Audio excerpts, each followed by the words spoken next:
Game number 2 coming up. You can see the remaining civilizations. Let's go in and see what's happening. Miguel playing as Malians, Melkor Franks. Could be interesting. Not sure what the better civ is. I guess Malians are considered better, but Franks seems to fit Melkor's playstyle, so should be an interesting matchup. And Miguel again with a worse map than Melkor. 2 boars outside, deer outside for both players, that's fair I guess. We have extra barriers on the right, which doesn't really matter, and we have the main gold forward, 3rd gold outside and left hand side, a 2nd gold and a 2nd stone are safe in the back, that's good for Miguel here. The main stone is on the left hand side forward, so his map again not favorable, not preferable here. For Melkor, the main gold on the side, but he's got the main stone and the 2nd gold, as well as the 3rd gold safe in the back, so gold-wise he's a little bit better here. And the 2nd stone forward outside doesn't really matter so much when you have 1 safe gold. Not sure what Melkor is going to do here. This time we have extra resources, extra gold, extra stone, another extra gold, all on the left-hand side of the map, which seems to be fair here. 1 closer to Miguel, 1 closer to Melkor. It's relic in the neutral zone. Then we have 1, 2 closer to Miguel, and the other 2, this one and the last one here on left, top left, or left hand side, closer to Melkor. So all in all pretty fair. Of course we expect to see scouts and possibly light cav from Melkor, and in Feudal Age we're going to see the, no, actually in Dark Age already, sorry for that, we're going to see the 54 HP. In Feudal Age we're going to see the +2 attack of course, and the Frank scouts better than Malians, so Miguel should take care of that and make sure that he's not doing bad engagements. He is up to Feudal Age, Melkor is 2, and we do see the stable up, and I guess the blacksmith on the other side. There we go. 3 villagers on gold right now, horse color on the way. We're going to see what I expect to be like 3 or 4 scouts for each player, or maybe just waiting for Castle Age to get some knights out, it's also possible. Melkor on 30 villagers actually, interesting. And he's gonna be up at 1625, which is quite late. Ooh, 1 scout going in, that scout is not getting trapped, and a villager is almost going to die. That was bad luck for Miguel here. Villager without Bloom actually surviving.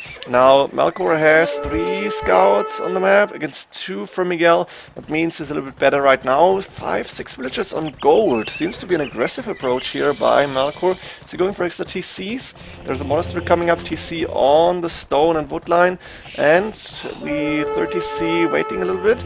As for Miguel, who is still having tough fights in the mid of the map, 2 against 2, now the spearman coming up, that's good for Miguel. Has a TC on the wood line on one side and on the TC on the wood line on the stone the other side here. So he's going 3 TCs, monastery this time early on.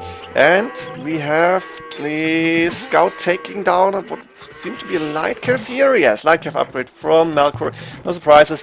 First relic in, I think Miguel realized that he cannot go without relics, that is just too dangerous. Ooh, and that monk should have gone towards the spearman I guess. 1 monk down, good job for Melkor, who is picking up relics here. That's number 1, 2, 3, and wait, how many relics does Miguel have? He's got 2, yeah, he's got the 2 that were close to his base, which means we're going to have 3 relics for Melkor against 2 for Miguel. And now I expect to see the players just going for a boom here at 30C up from Melkor. Villager numbers pretty much the same, heavy plow away from Miguel. Interesting to see him doing that upgrade early on. That's quite early gold mining from Melkor. And the question is, what are we going to see in Imperial Age? Because, yeah, Malians, what do we expect here actually? We might see the Gebedo, which is a really strong infantry unit, which should take down anything that is infantry related from the Franks, which is, yeah, champions. I think they get champs or halberdiers. Shouldn't really stand a chance. And throwing axemen, not sure, their stats might be a little bit better, but the range from Gebedo and also the speed, I think, makes them a little better. So maybe hand cannoneers, it's possibly for the Franks of course, bombard cannons then, or we might even see a cavalier paladin. Could be an interesting choice here, it's unlikely but it's possible. For now Melkor is attacking in Castle Age. Miguel though is not going up to him, which would typically be the case. Instead we're going to see light cav for him, a few monks. Ooh, that's 1 conversion, 1 mangonel got converted for 3 monks, not the best fight, but at least the mangonels are almost down. Now the knights are coming in. This could get interesting because those few knights with, I guess, +2? No upgrades actually. Only the +1 attack. They can do a lot of damage. The Light Cav moving out to take down a villager here, and those knights are going to raid a little bit, or try their best to raid. Nice village here with the houses. And those two TCs are actually offering a lot of protection for Miguel here. Miguel is very low on gold. Interesting. He's not taking anything of his main gold. Maybe that got attacked too. And Melkor is actually doing some damage. The camels, that's what I was expecting actually to see. Ooh, a nice trap. Perfect to see those knights getting tracked by the house and the camels. More camels to take down these knights. Market coming up as sort of a wall here, I guess. And now the villagers are going back. Loom is done for Miguel, very important. So Melkor is going aggressive with the castle now, and barracks coming up as well. And Miguel is not on the way to Castle Age. He should rewall this quick. Not sure if he can get it. No, I think that's too late, and his castle is not up yet. Melkor is on the way to Imperial Age first, and that's an interesting... how do we call it? Chain of happenings? No, that's some words that are appropriate for that. Miguel also almost enough stone for another castle. I think he should get that stone immediately. Try to... yeah, he needs to buy 100 stone and get that second castle up. Franks, of course, have the cheaper castles, and I think Miguel can see both of those. If he wants to win the trap fight, which is coming up, he should go for that second castle as fast as possible. And his main goal right now is covered by Melkor, so there's only going to be a maximum of 2 castles for Miguel, as long as he cannot get rid of those. Enemy castles here, squires, gamel armor. Let's go a bit faster again. Actually, throwing axemen is the choice of unit here from Melkor, so maybe they are stronger than the Gebettos, I don't know. And look at this, that's ballsy. It looks like Melkor wants to wall in Miguel. University coming up, Imperial Age is almost there for Melkor. Miguel following up slowly behind, shortly behind, and the first 2 traps on the way. Only 1 here. Surprised to see that. Good resources here from Melkor. Halberdier tracking coming up. Farimba and chain barding armor to make those camels stronger, I guess. I think the camels are getting the +5 as well. I think it's all cavalry units, as far as I remember. First trap is up, and Miguel. Are we going to see any counter traps? No, no trebuchets. Chemistry on the way from Miguel, so maybe bombard cannons against that. Where's the camels to go down? Yes, I guess so. And is that castle number 3 from Melkor? He is using Halberdier. He is using the throwing axemen to actually try and stop a castle on the right hand side, but that castle is going up.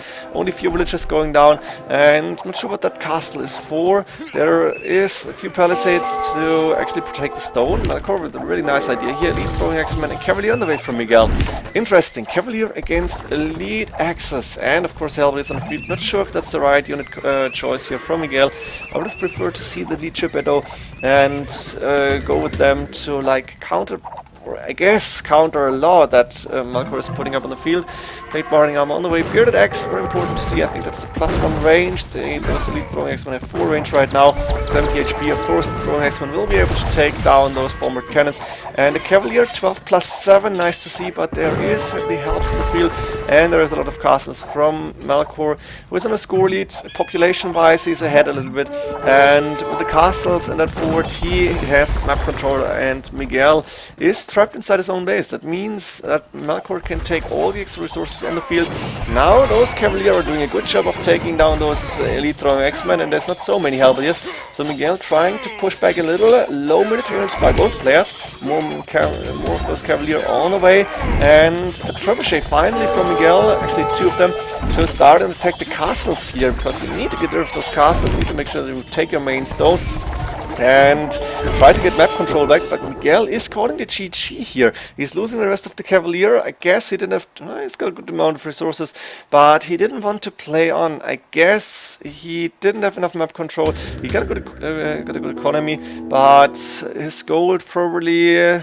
almost finished. Where's the other golds? They are outside the main gold, soon to be mined out as well. And I think this wasn't game over, but I also think Miguel didn't see a chance of coming back and didn't even want to try. It's really, really hard to do that. And right this, Melkor 2-0, and we might see the last game already. We might see another 3-0 from the arena player. Melkor is considered the arena player here against the friend of the map, which is Miguel. See you in the next game. GG.